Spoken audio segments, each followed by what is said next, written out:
Seigneur.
Et c'est vrai que si je suis là, c'est une grâce de Dieu. Alléluia.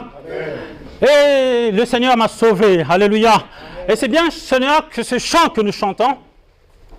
Et si je vis, c'est par sa grâce. Et si je vis, c'est par son sang. Il nous a lavé, il m'a lavé.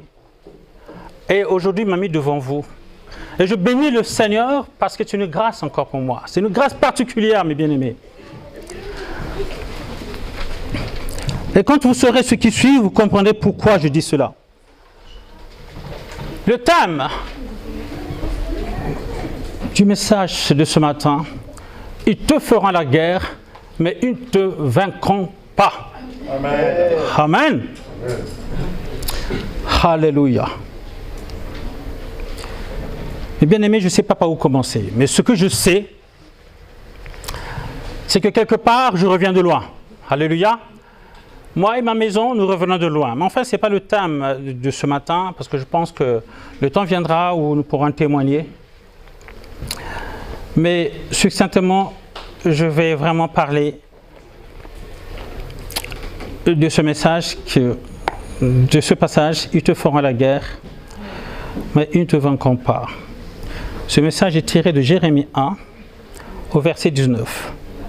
Je lis la parole de Dieu, ils te feront la guerre, mais ils ne te vaincront pas, car je suis avec toi pour te délivrer, dit l'Éternel. Alléluia. Amen.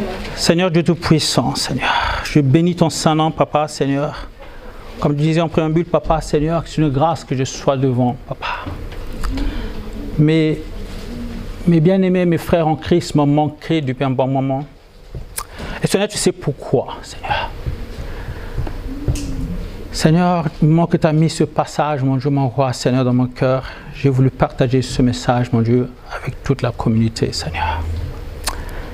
Seigneur, mon Dieu, mon roi, que je puisse décroître et que toi tu puisses croître, Seigneur Jésus. Que cette parole, mon Dieu, mon roi, puisse toucher plus d'un, plus de deux, Seigneur Jésus. Et que le peuple puisse comprendre la portée de ce message, mon Dieu, mon roi. Seigneur. Béni sois-tu, mon Dieu, mon roi, Seigneur. Seigneur, que toute la gloire revienne à toi, Papa. Aide-moi, Seigneur Jésus, à diffuser, Seigneur, ce que tu as mis dans mon cœur. J'ai prié dans le nom puissant de Jésus. Amen. Amen. Mes bien-aimés, ce passage que je viens de lire est tiré de l'Ancien Testament. Et ce passage, nous pouvons dire quand même qu'il est peut-être assez lointain parce qu'il est dans l'Ancien Testament. Mais ce passage, mes bien-aimés, est encore d'actualité. Et d'ailleurs, toute parole de Dieu est dite pour enseigner, pour convaincre, édifier, pour nous instruire et pour nous encourager. Cette parole nous dit ceci: ils te feront la guerre. Et quand nous parlons de la guerre, une guerre est une lutte armée. C'est un combat qui est dans le règne spirituel et qui peut avoir des répercussions dans le règne physique. Frères, nous vivons dans deux mondes parallèles, deux mondes différents.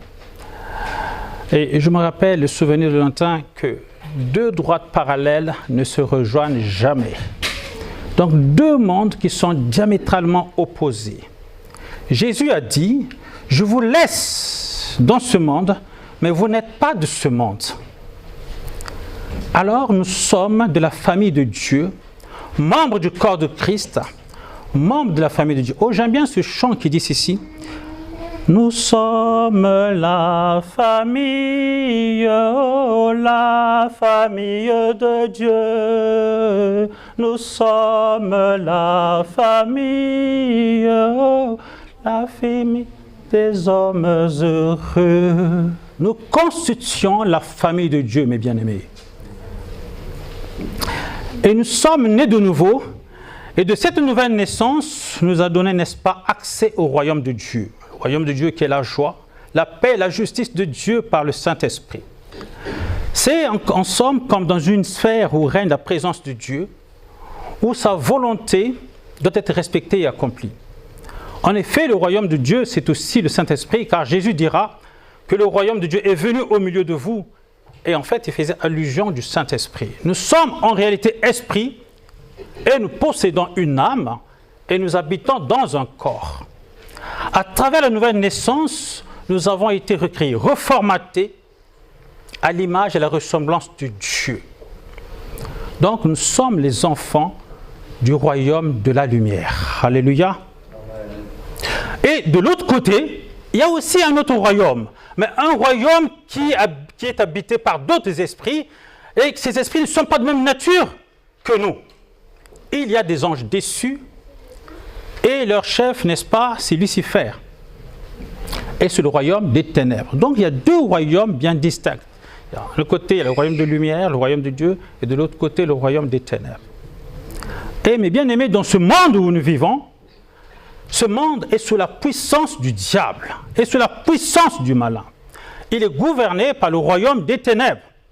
Frères, si vous doutez, vous n'avez qu'à ouvrir la télé et vous allez comprendre ce que vous devez voir à la télé. Un pasteur disait ceci, que la télé est une boîte à Satan. N'est-ce pas? Je ne sais pas si vous êtes déjà arrivé, vous êtes en famille et tout d'un seul coup, vous regardez la télé et tout d'un seul coup, vous sortez de nulle part ailleurs et tout d'un seul coup, vous voyez une image. Et alors, vous êtes en famille, vous vous dites, mais qu'est-ce que c'est quoi? Ça peut être la pub et vous voyez des choses qu'on ne peut pas voir en famille. Une nudité, quelque chose qu'on peut voir. Voilà, donc c'est une boîte à Satan. Voilà, nous vivons dans un monde où Satan gît, où on peut voir Satan. Alléluia. Donc ça, c'est le royaume des ténèbres. Et la Bible déclare que si quelqu'un est uni en Christ, il devient un seul esprit. Et d'ailleurs, nous disons que le même esprit qui a ressuscité Jésus d'entre les morts, c'est le même esprit qui vit en nous.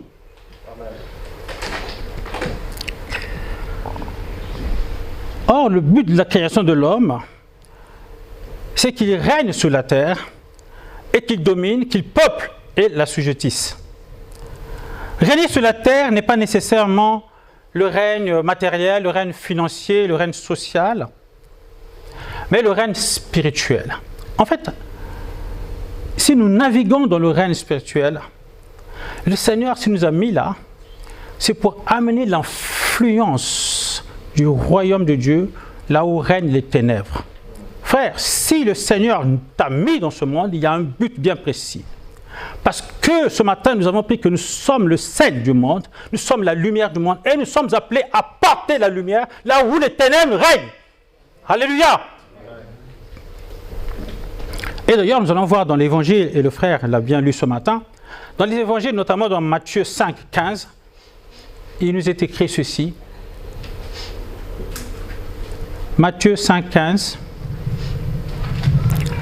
Et on n'allume pas une lampe pour la mettre sous le boisseau, mais on la met sur le chandelier et elle éclaire tous ceux qui sont dans la maison. Et au verset 16, il est écrit que votre lumière luise ainsi devant les hommes, afin qu'ils voient vos bonnes œuvres et votre Père qui est aux cieux soit glorifié. C'est peut-être un répétiteur parce que le frère Emmanuel a encore lu ce message, ce même passage. Et bien aimé, si les temps passés ont couvert d'opprobre, de honte, mais les ténèbres ne régneront pas toujours. Frères, le monde dans lequel nous vivons agit sous la tyrannie du diable. Et voyez-vous, il est écrit dans 1 Pierre, au chapitre 5, au verset 8, « Votre adversaire, le diable, rôde comme un lion rugissant, cherchant qui il dévorera. » Le diable rôde. Il rôde et il cherche qui dévorer. Ils nous feront la guerre de plusieurs manières.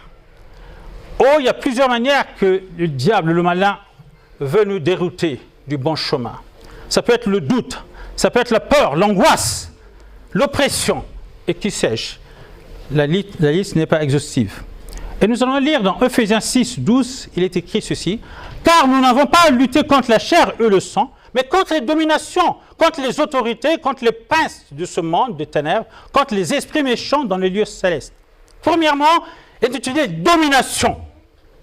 Les dominations, ce sont ceux qui déterminent la puissance, les pouvoirs occultes.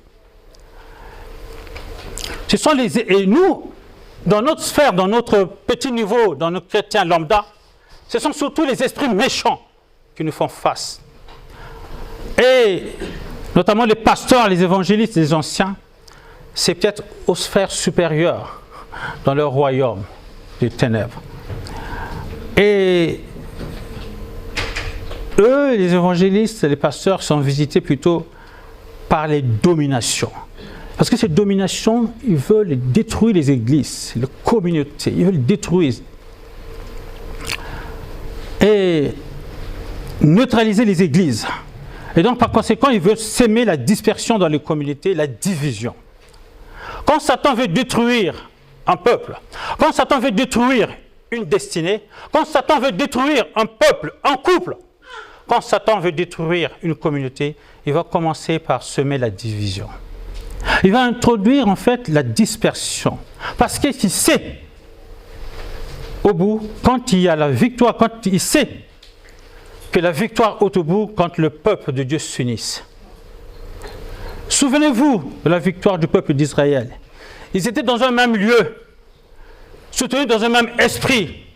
Et Satan ne peut pas détruire un peuple uni. Jamais.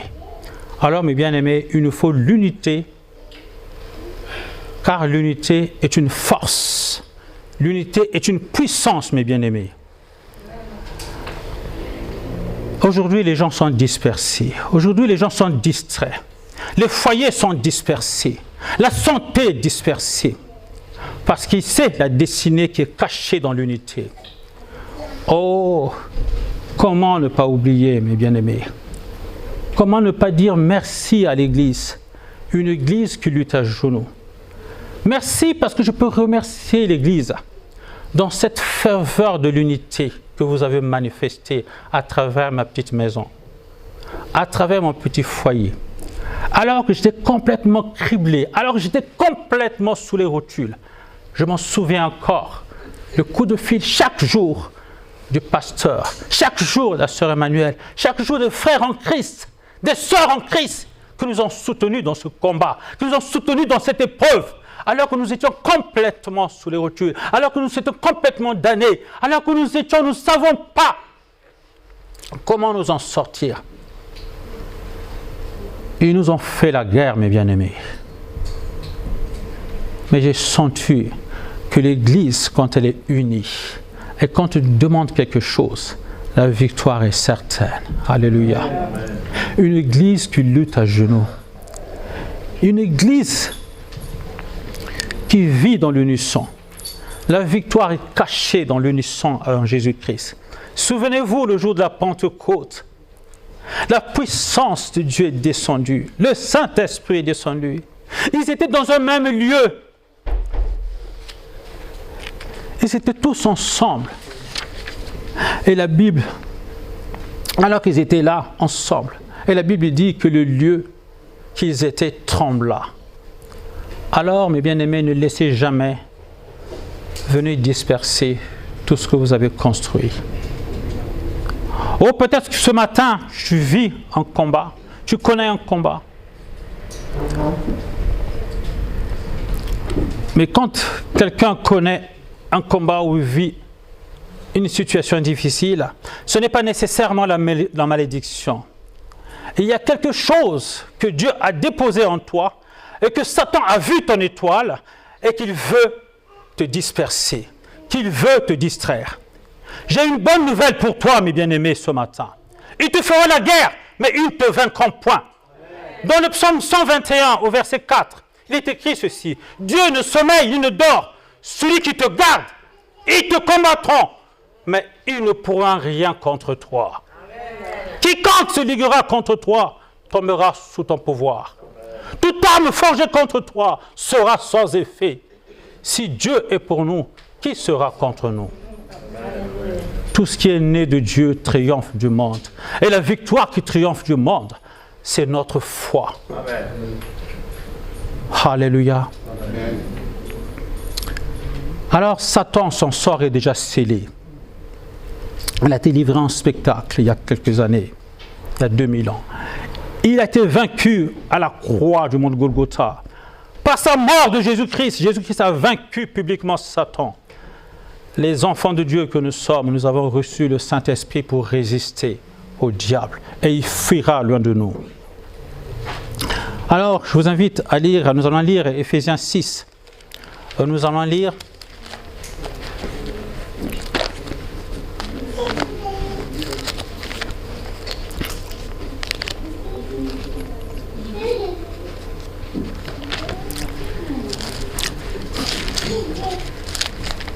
Nous allons lire dans Éphésiens 6, au chapitre 6.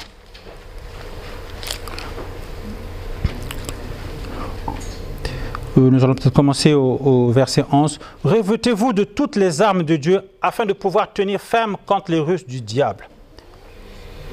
Car nous n'avons pas à lutter contre la chair et le sang, mais contre les dominations, contre les autorités, les princes de ce monde, des ténèbres, contre les esprits méchants dans les lieux célestes. » Au verset 13, « C'est pourquoi prenez toutes les armes de Dieu afin de pouvoir résister dans le mauvais jour et tenir ferme après avoir tout surmonté. Tenez donc ferme, ayez à vos reins la vérité pour ceinture. Revêtez la cuirasse de la justice. Mettez pour chaussure à vos pieds le zèle que donne l'évangile de paix. Prenez par-dessus tout le bouclier de la foi avec lequel vous pouvez éteindre tous les traits enflammés du malin. Prenez aussi le casque du salut et l'épée de l'esprit qui est la parole de Dieu. » Voilà, l'apôtre Paul a tout résumé en ces paroles. Et dans 2 Corinthiens 10, au verset 4, il est écrit ici, « Car les armes avec lesquelles nous combattons ne sont pas charnelles, mais elles sont puissantes par la vertu de Dieu. » Alléluia. « Ils te feront la guerre, mais ils ne te vaincront pas. Car je suis avec toi pour te délivrer. » Je suis avec toi pour te délivrer, mes bien-aimés. Le Seigneur est avec toi. Il est avec toi. Ils te feront la guerre, mais ils ne te vaincront point.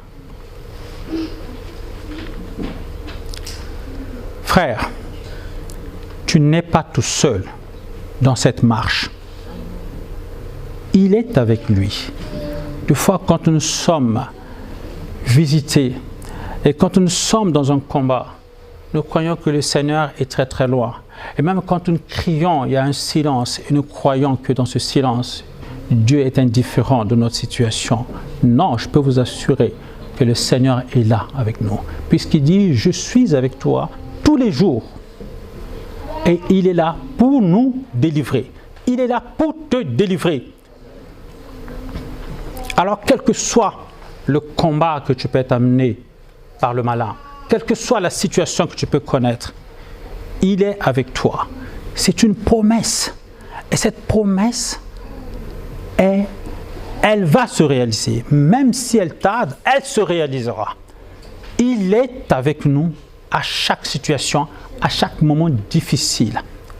Dans ce combat, dans ce moment, dans cette pandémie, dans cette crise sanitaire, où nous voyons toutes sortes de choses, où nous voyons des vies déprimées, où nous voyons l'oppression, le stress, où les gens sont malades. Mais quand je dis malade, c'est vraiment malade. Où les gens déposent les bilans parce qu'ils ne peuvent rien faire. Où les gens ne peuvent pas s'entendre dans la maison parce qu'ils ne sont pas habitués à être confinés, à être dans la maison. Mes bien-aimés, le Seigneur te dit encore ce matin, je suis avec toi. Amen. Je suis avec toi. Alors, au lieu de fanfaronner, au lieu de dire quoi que ce soit, au lieu de regarder les circonstances, regarde plutôt à lui. Parce que lui, il sait tout. Il connaît ta vie, il nous connaît mieux que nous-mêmes. Et quand il dit que je suis avec toi, c'est qu'il est avec nous. Ce n'est pas la parole d'un homme. Parce que la parole de l'homme, il faut s'en méfier. Il dit le tout et le contraire. Mais Dieu est Dieu. Dieu est Dieu. Il est capable. Nous avons chanté que c'est un Dieu de miracles. Un Dieu de miracles. Il a sauvé Jonas du grand poisson. Il a ressuscité Lazare. Il a donné la vue aux aveugles. Il a donné la disponibilité, la possibilité que le paralytique, le boiteux puisse marcher. Il est capable de tout faire. Il est merveilleux, il est puissant. Et je rends grâce à ce Dieu qui nous a visités. Je rends grâce à ce Dieu qui m'a visité. Parce que dans la situation où j'ai connu, ce n'est pas une situation facile. Vous savez, vous êtes dans votre maison, vous êtes avec votre épouse, et vous êtes impuissant. Alors que je suis dans le milieu médical, mes bien-aimés. Mais vous êtes impuissant. Et vous voyez votre épouse qui ne mange pas pendant 2 semaines et qui commence à maigrir de plus en plus et les yeux complètement fondus. Vous vous dites, mais Seigneur, qu'est-ce que c'est? Qu'est-ce qui m'arrive? Qu'est-ce qui m'arrive? Ce n'est pas possible. Alors, tu es peut-être envahi par un sentiment de culpabilité. Peut-être que je n'ai pas fait quelque chose de bien. Tu commences à confesser tout ce que tu peux. Tu commences à implorer la grâce de Dieu. Tu commences à supplier Dieu pour qu'il puisse te montrer, pour que tu puisses voir le bout du tunnel. Mais bien aimé, ce n'est pas facile. C'est une situation que je souhaite à personne. Vous vous dites, Seigneur, moi plutôt, mais pas elle. Seigneur, si je peux au moins faire quelque chose. Et vous voyez votre femme gémir. Mais ce qu'on appelle un gémissement, ce n'est pas, vous savez, quelque chose qui dit comme si le souffle va s'arrêter. Et là, mes bien-aimés, c'est là que tu cries à Dieu. Et quand tu sors de cette situation, tu te dis, mes yeux, mes oreilles ont entendu parler de toi, mais maintenant mes yeux ont vu ta grandeur et ta puissance. Aujourd'hui, mon épouse est sortie de l'hôpital. Elle mange, elle n'est plus essoufflée. Elle peut aller prendre son bain alors que quelques jours avant, elle pouvait rentrer dans la salle de bain pendant 3 heures. Elle n'arrive pas à faire sa toilette. Impossible. En fait, tu fais comme ça, elle tombe parce qu'elle était maigre, chétive, fatiguée. Elle marche péniblement comme une femme âgée de 98 ans. Bien-aimé, si tu vois à côté de toi celle qui est ta moitié, et je pense que tu ne peux que gémir, tu ne peux que pleurer la grâce de Dieu. Mais je bénis le Seigneur. Dans ce combat, nous n'étions pas seuls. Alléluia. Non seulement le Seigneur est avec nous, mais j'ai senti la faveur de notre communauté, la faveur de l'Église, le corps de Christ. Les gens ont prié. Mes frères ont prié. Mes frères nous ont appelés maintes fois. Nous ont soutenus dans la prière matinale, dans la journée, la nuit. Le pasteur n'a pas arrêté. Des coups de fil ont fusé. Et c'est là que je dis, Seigneur, voilà une famille chrétienne. Je suis dans une famille. Et bien aimés, les amis, tu peux les compter dans le bonheur. Quand tu es dans la joie, les amis, tu peux les compter. Mais au moment difficile, au moment de malheur, les amis ne sont plus là. Alléluia. Et en plus, ce qui est compliqué avec cette maladie, c'est que quand tu es à l'hôpital, tu es abandonné à toi-même, tout seul. Personne ne peut être avec toi. Voyez-vous, tu es abandonné à toi-même. Alors, si tu n'as pas Dieu, comment tu peux t'en sortir dans cette situation? Parce qu'au moins, si tu es une chrétienne, dans l'isolement, dans cet isolement, tu dis, Seigneur, tu as dit que tu ne m'abandonnes jamais, que tu es avec moi. Et là, tu veux glorifier le Seigneur. Mais si tu n'es pas un chrétien, si tu es dans un monde qui est complètement différent, un monde qui est dans l'opposition d'une autre, alors tu n'as plus que les yeux à pleurer. Et je rends grâce au Seigneur parce qu'il est tout pour nous. Et je ferme cette parenthèse. Alors nous allons lire 1 Corinthiens chapitre 6 au verset 19. Il est écrit ceci, il dit la parole de Dieu.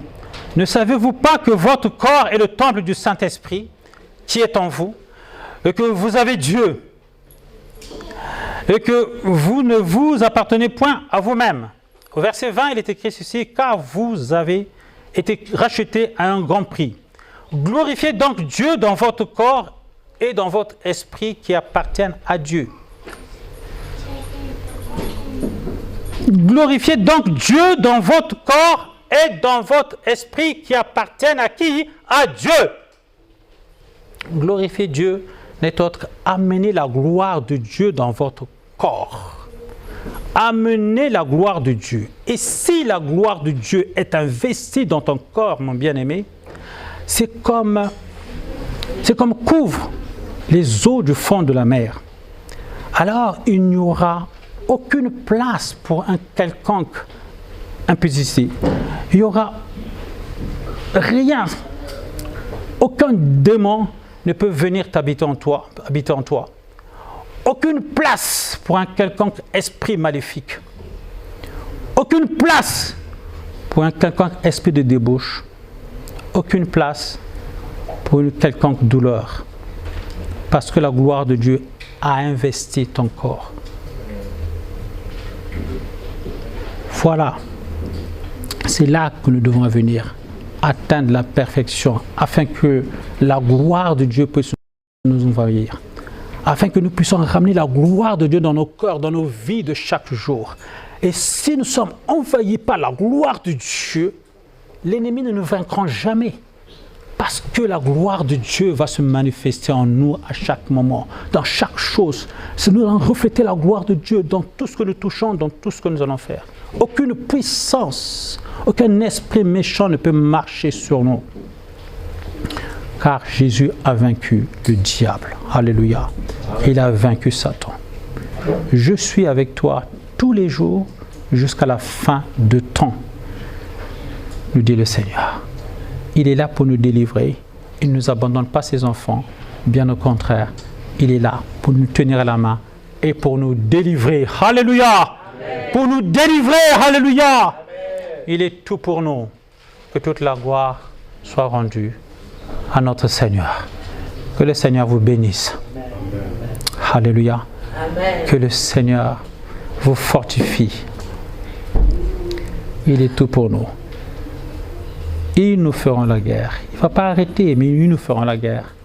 Mais ils ne nous vaincront pas parce que nous sommes cachés en Jésus-Christ. Il est là chaque jour. Il est prêt à nous relever quand nous sommes bas tombés. Il est le Dieu Tout-Puissant. Alléluia. Alors rien ne peut nous nuire si nous sommes ancrés en Jésus-Christ. Que le Seigneur vous bénisse. Seigneur Dieu, Papa, je bénis ton Saint-Nom, mon Dieu, mon roi, Seigneur. Je suis reconnaissant encore ce matin, Seigneur, de l'œuvre que tu as accomplie dans ma vie, Seigneur Jésus. Seigneur, je suis reconnaissant, Papa, de tout ce que tu fais, Seigneur. Oh mon Dieu, mon roi, comment être amnésique et ne pas être reconnaissant? Seigneur, mon Dieu, mon roi, bénis mon frère, bénis ma soeur, fortifie-le, parle-lui, Seigneur, et qu'il puisse comprendre que tu es toujours avec nous et que tu n'abandonnes pas tes enfants. Que toute la gloire revienne à notre Seigneur Jésus-Christ. Amen. Qui peut nous sauver? Il est assis sur le trône. Adorons l'agneau. Force et puissance, gloire.